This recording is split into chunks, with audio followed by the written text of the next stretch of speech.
Well, hello, everybody, and welcome to episode 155. That's episode 155 of the Childless Not by Choice podcast. My name is Civilla Morgan. My mission is to recognize and speak to the childless not by choice women and men around the world, reminding us that we can live joyful, relevant, fulfilled, childless not by choice lives. And whether you have children or not, thank you for tuning in. So what is today's show about? Well, we have a guest, and you guys know how I feel about guests. I love having guests. And I always say that every single guest has been fabulous. This guest is going to be no different. We are speaking with the founder of World Childless Week. Our guest today is Ms. Stephanie Joy Phillips, and she is the founder, as I said, of World Childless Week. So we're going to be talking about all things World Childless Week. But before we do that, I want to just make a great big thank you to my Patreon contributors, because you all are making monthly contributions to the platform, and it is truly appreciated. For those who want to make maybe a one-time or once-in-a-while contribution, you can PayPal me at booksbycivillamorgan@gmail.com. But if you want to become a patron, just go to patreon.com/childless not by choice. All of that information is in the show notes, though. Everything you need to know is in the show notes. And of course, if you still have questions, reach out to me. Give me 24 to 48 hours to respond. You know, this is a one-woman show, and so I'll get you all the help and the answers that you need. But yes, the instructions are in the show notes for each episode, and then they are also very helpful on the Patreon site. So I appreciate my patrons. Thank you so much. It's great to have you along as a contributor to the platform and all it does for our childless not by choice demographic. So our guest, one Stephanie Joy Phillips. Stephanie, how are you? Thanks for being here. I'm good, thank you. And it's really lovely to be invited along to have a conversation with you today. Awesome. Thank you so much. I know it's middle of the day for you, a little early for me, and we are actually doing this on Hurricane Day. Hurricane Idalia. Thanks, Idalia, for just making a mess of everything, everybody's lives. Thank you so much. Anyway, I thank you so much for being here. Thanks for your time. You know, I remember doing a past episode on the different reasons that we are childless. And I recall discussing the fact that there are many reasons for childlessness. A lot of times we think those reasons are medical, like fibroids or endometriosis or PCOS or adenomyosis. The list goes on, as we both know. But there can be other reasons for childlessness as well. And you mentioned in your bio that being in an abusive relationship caused you to take contraceptives so that you would not get pregnant by your partner. Can you talk to us? Because I know for a fact that there are listeners in our audience who either have dealt with this or are dealing with this now. Can you talk to us about that a little bit? Yeah, certainly. I was in a very abusive relationship for 4 to 5 years through my 20s, which were obviously my most fertile years. And I wanted to be a mum. I'd wanted to be a mum for a long time. But whilst this relationship was going on, I knew I couldn't bring a child into it. I loved my child, even though they didn't exist. I loved my child so much that I didn't want them to have to face the hostility and the anger and the abuse that I was dealing with. He was incredibly controlling. He would take my money. He would be annoyed or rather angry and aggressive if I spoke to someone he didn't know. And he'd automatically assume that I'd slept with them if it was a man. There was nothing about the relationship that was positive. He made it clear that he actually had several children before our relationship. He was several years older than me, and he made it clear that he wasn't interested in knowing them until they were 18 and could go to the pub and buy him a drink. There was nothing in my mind that would allow a child to come into such an evil situation. They deserved better. And, you know, it was against everything I wanted, but at the same time, I wasn't going to allow that to happen. So I went onto the contraceptive pill to do what I could do to prevent that situation arising.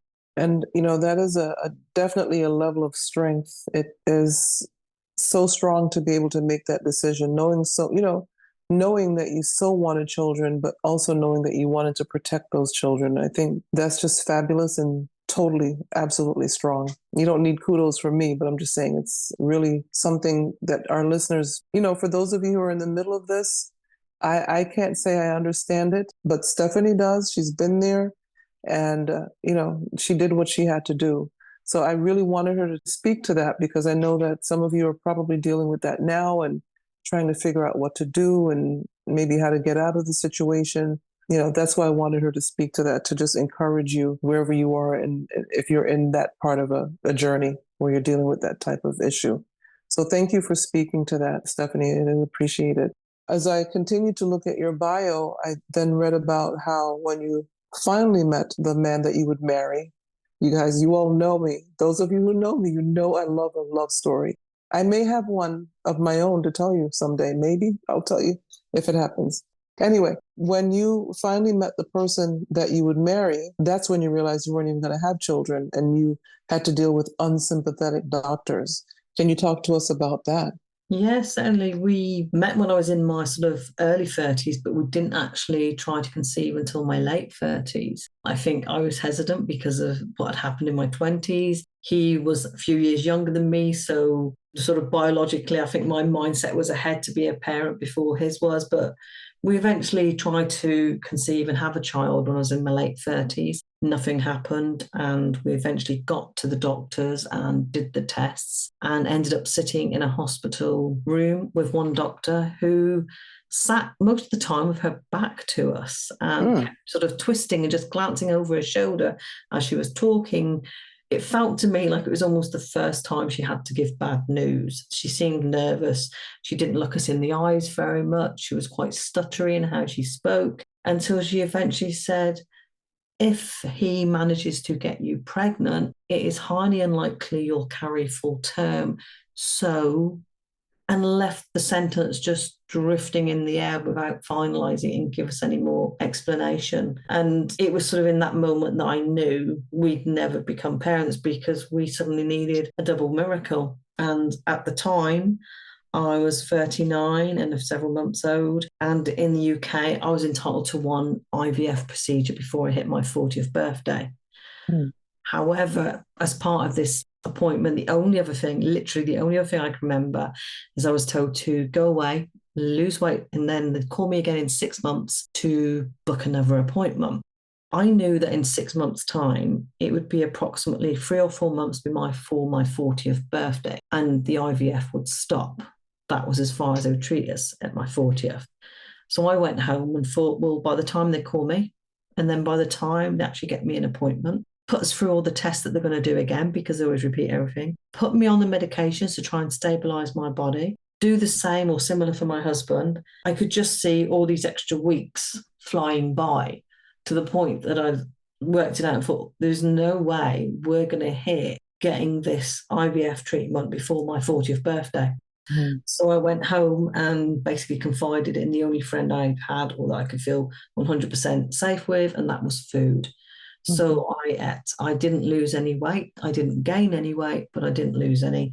So when they called to make the appointment, I didn't even make it because I could see literally the weeks that were remaining and knew that nothing was going to happen. And it broke my heart when I hit my 40th birthday, but I knew it was something I couldn't go through with. Wow. And I know we kind of discussed this before, but there was no second opinion at that point, right? No, it wasn't something that we thought of. I'm not sure if we could even done for that. I think the numbness of realizing the situation is so much that you can't think clearly anyway. Or I certainly couldn't think clearly. And my husband didn't come up with a suggestion. So we actually found as well that although we were grieving and didn't realize at first we were grieving, we grieved separately. We didn't really confide in each other. So the first few months, if not it was a couple of years, I can't recall now, were hard because we were grieving separately and we didn't really talk about the situation. So yeah, it was a hard time, really hard time. Wow.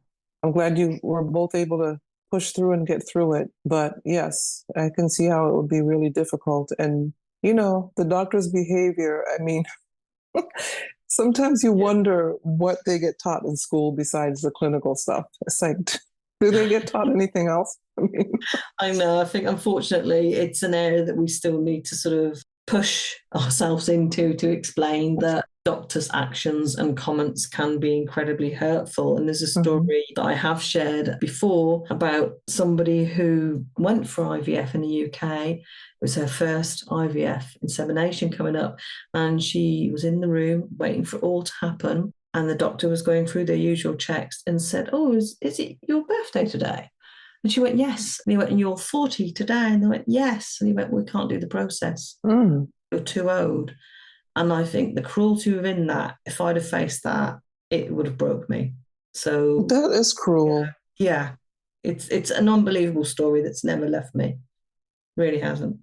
Oh my goodness. I mean, when did he must have known before that person was on the table. Exactly. I think it's because, like they say, they do so many checks, checking your birthday, checking your date, checking this, that, and the other. And to leave it to that point where you're sitting waiting, anticipating, and hoping and dreaming that this is the moment, the very moment that you fall pregnant, to be told we're not even going to do it. The cruelty within those words and turning that person down are just beyond me, totally beyond me. I'm in shock. Yeah. I really am. Yeah, some of the stories I hear still make me just like, take a step back and think, how did they deal with that? Because you just don't know the impact on you emotionally to have dealt with that. And people say, don't give up.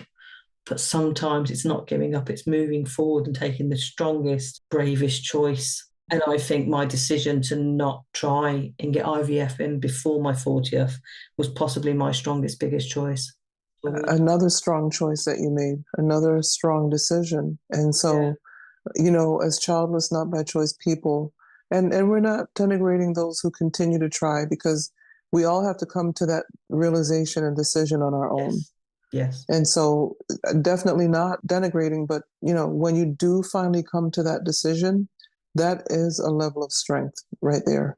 I remember when I came to that decision by having a hysterectomy and being in the waiting room and still questioning my decision, although, I was just minutes away from the operation starting. I was still questioning myself. And I remember answering myself and saying, you are making the right decision. Stop questioning yourself. It's time. Yeah. That's what I had to say to myself. And so, it is a level of strength. That's why when women talk to me about having, the possibility of having a hysterectomy, I can't give you an answer. I can tell you what my experience was like and what led me there and what it's been like since, but I can't help you make that decision. I'm not going to take that on. No, we can't, can we? It's no. I think one of the big things in the community is that we respect everybody has to make their own decisions and take that final step when they're ready, and not a day, an hour, or even a minute before, because even when you take that step, you're still never ready for it. Right. But it's the minute, the second that you can start actually to move forwards and deal with your grief. But for everybody, it's different, and there's no judgments by anybody else. There should not be any judgments by anybody else, because we never know another person's full situation or emotional well-being and state of mind. So yeah, it's an individual choice. Yeah, those are the keys: emotional well-being and state of mind, because we don't know what would send somebody over the edge at all, especially in these days, post-COVID. It seems like everybody's just, I don't know, from my opinion, there's been just a lot of change in humanity, and a lot of people are just having to deal with more mentally and emotionally. So yeah, definitely we have to leave that decision to each individual. Yeah. So, as we continue on here, I wanted to ask you, let's get into it. What made you create World Childless Week? Crikey. It was a lack of us being seen, a lack of us being recognized or heard, because I joined Facebook support groups. Thank goodness I found them. And it was amazing to be seen and to be heard, to be validated within these little communities. But in the bigger, wider world, there was nothing. And I spotted there were two sort of fertility weeks, one in the UK, one in the US. And I thought, okay, I'll be in there. There'll be something for me. And there wasn't. It was purely about making sure you could achieve becoming a parent through fertility treatments, through adoption, through any other process. And I was like, crikey, why is there nothing for us? And I spoke to my friends and said, there's nothing there. There should be something there. What if we did a day for it? And they said, that's a great idea. It should be done. I spoke to more people. They said the same. And I thought, how can we fit what we've got to say into 24 hours? 24 hours comes and goes and nobody notices us. Nobody would see us, which is why I thought it has to be a week. And I came up with ideas. I found a date and everything else. And I thought, what am I going to do? I have no idea. I'll come up with a daily topic, because that'll help me search for blogs that I might be able to find on the internet and pop one or two on a page on Facebook, and we might reach, a couple hundred people. And I thought, I'll write something as well myself, even though I'm not a writer, never done anything like this before, never in this public. And at that time, I'd actually was administrating a group on Facebook, and I posted about my suggestion and asked if anybody would be interested in participating by sending in their story. And people said yes.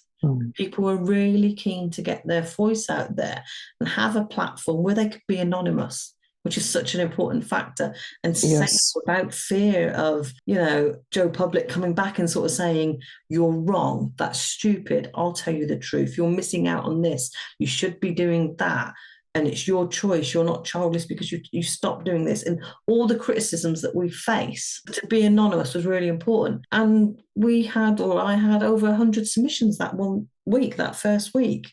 So it all started from an initial idea, and then an amazing community of people within the support group I run. And it's just progressed every year to where it is now. But the core element is giving our community a voice, a platform to share how they feel. That is fabulous. So that week, leading up to that week, because you also mentioned, I think it was on the website, it's not verbatim, but basically you say that the World Childless Week is 1 week per year, but the platform exists all year round. Tell us more about how that works. Yeah, 100%, because what I'm trying to do there is build up the resources. I want it to be that if somebody wants to find a support group, they can find a list of multiple support groups. But they might just happen to see there's a list of books, or there's podcasts, or there's counsellors and therapists. So that it's almost like a core element of a network, like a spider's web, that World Childless Week is there, that you might go in for one thing, but come out with several. Whatever you look for, you can hopefully find, but you'll find more. And you'll find the diversity and wideness of our community, and where you can find connection, because we all find support in different ways. And being able to sort of say, here it all is on a plate, have a look, delve in, see all the stories from the previous years, recognize yourself, get validated, and know you're not alone. And yes, we come together and for 7 days and try and raise the volume, but for the entire year, there are networks that are support groups, and you'll find them on the website. So yeah, it's continually expanding and growing and building now into ways that people can participate through reaching out to their employers or to libraries, and build awareness across the year. So again, it's not just these 7 days. And I think that's the website, you could say, is a reflection of our community is building in confidence. There are more people speaking out more than ever. And the website is reflecting that and building as well. So they're sort of working in tandem. But yeah, it's there all year round for anybody and everybody.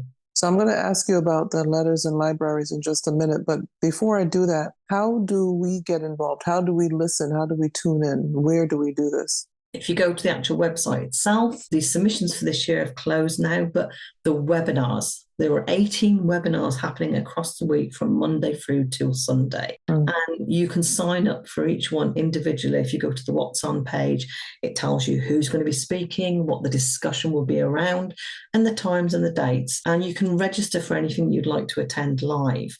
If you can't attend live, don't worry, because every webinar is recorded and uploaded onto the website as soon as possible afterwards. So it's there again, like previous years. It's 24/7 for people to watch and view and possibly share with others to help them get an understanding of who we are and how we feel. So it's a week of joining in. And if anybody wants to try and raise awareness, if they've got the confidence to do that, there are posters.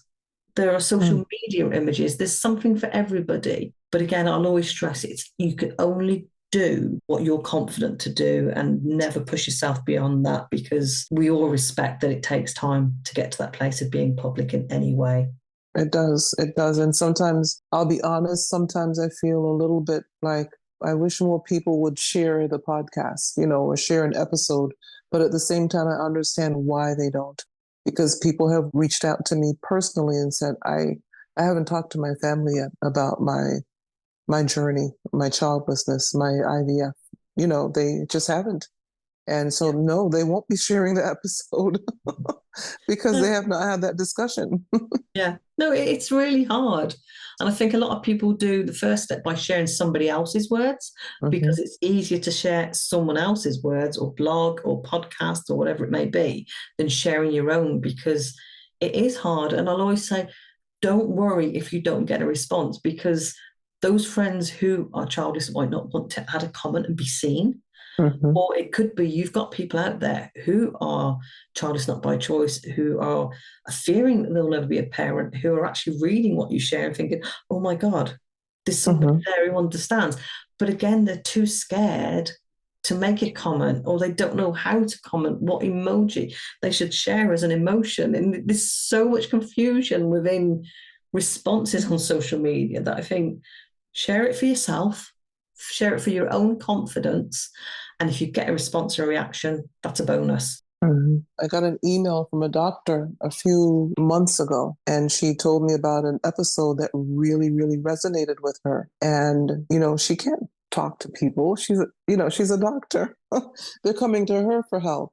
And maybe her family is not going to be receptive, but she was able to reach out to me and tell me how much the episode really resonated with her. And I was just so happy that she felt comfortable reaching out. And people do, like I said, they reach out via email or messenger, and that's the most I'm going to get. They're not going to share the episodes or go public. They're not ready, but they're at least reaching out to let me know that the podcast or a particular episode helps. And that's going to have to be good enough for me. And it really is. That means my work is helping, your work is helping. And like we said, everybody else in the community globally, we're helping. We're just probably not going to see the fruits of our labor publicly all the time. Yeah, that's something I always remind people is don't expect an immediate, amazing response. Just know it's happening. It's trickling away in the background, and you may never know. But I guarantee every submission, every action we do, it will help someone somewhere. I mean, we're sort of 18 to 20% of the population in some areas. Or we can't say that what we share is not being seen by someone who's childless. Right. Yeah. If the 5 people see our posts, listen to a podcast, one of them is likely to be childless. So everything we do is amazing, to be honest. It's helping in ways that are unseen, but it is helping. And that, like you say, that's the core element of what we hope. And, this is a great reminder to those of us who have platforms in this demographic, because I remind myself that every time I walk into a room filled with people or a room filled with women, there is a percentage of people in that group who are childless not by choice. I tell myself that every time I walk into a room, no matter what the event is. I don't care if it's a wedding or a women's get-together or a church service, whatever it is.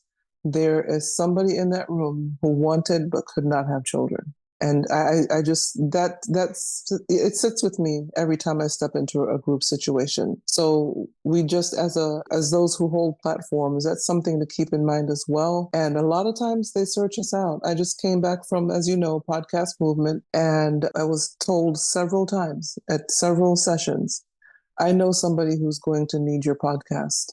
I know somebody I have to reach out to this woman apparently who does a Spanish language Childless Not by Choice podcast. So I'm getting it, from both sides. I know people now who are going to be doing their platform in another language, or people who are going to want to listen to the podcast because they're dealing with childlessness. And that's every time I go to podcast movement, that's the response I get.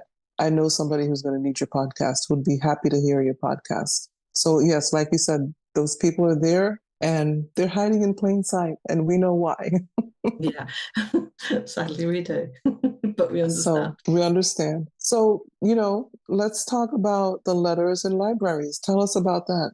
yeah, this is an amazing initiative that started off, as many things do, when you sort of literally notice an absence of us being somewhere. And it's a lady who's in the childless community, which was Lighthouse Women, which was Gateway Women. And she noticed that she'd go into the libraries, and quite often she'd go in and say something like, oh, this book, I'd really like to read this book on childlessness.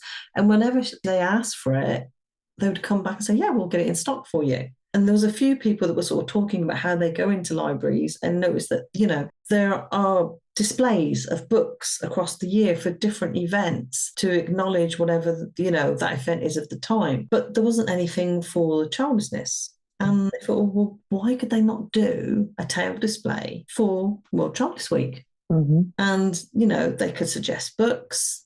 They could think of, it doesn't have to be a book that is purely about recovering from childlessness. It could be just a fiction book, a story that doesn't have a happy ending and causes a trigger at the end for reading. It could be something that's educational. It could be about child-free issues, because that equally can be a balance of something the childless might want to read.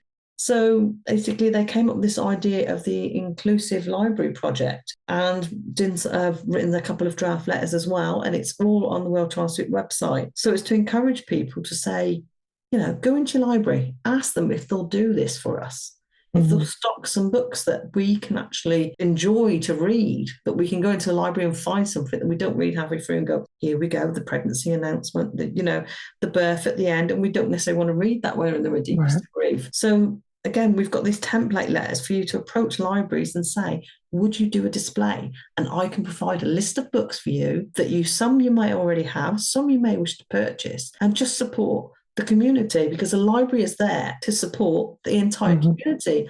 And if you're missing the demographic of the childless, that's a huge chunk of your population, of your readers, that are not actually going to get 100% fulfillment from using a library. They're going to feel ignored if there are displays around the year, but not one for us. So it's there, and they've actually set up their own website as well now called Books No Kids, where they're starting to list the books that we can read safely, that we can suggest to libraries.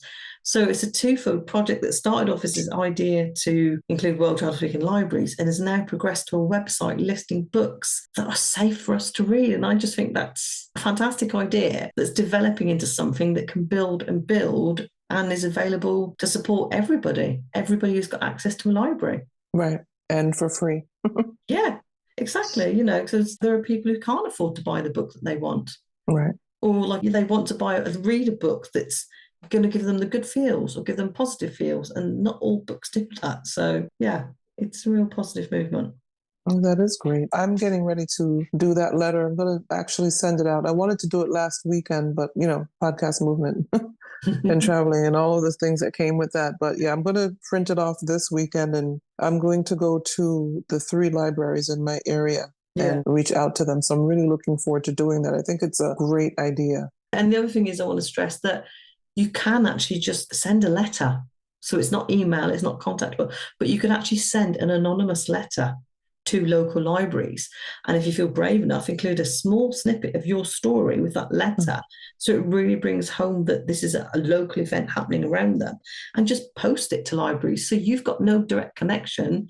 You don't have to be recognized. You can stay anonymous and stay safe, but still try and make a difference. That's a good idea, because sometimes, if you do not stay anonymous, yes, there are people who are just really bitter about life and have nothing else to do but harass people. So that's a good idea to just stay anonymous. So, as a listener, the listeners, you have something to do as far as getting the letters out to your local libraries if you want to. I think it's a great idea. I keep thinking about all the authors I have interviewed over the last few years of podcasting, and I'm going to take a look at their books, because I have a list of their books, somewhere in my platform. And I definitely have a list on the Facebook group, the Facebook page. Yeah. So I really should be involved in this. I guess I just need to know if I have to decide if I want to stay anonymous or not. That's something I'll have to work on, think about. But it's a great idea. So tell us something as we close out here. Give us a final word of encouragement for the Childless Not by Choice community, and tell us how we can find you on social. the biggest thing, and I think it's the most important words that we'll always stress, is you're not alone.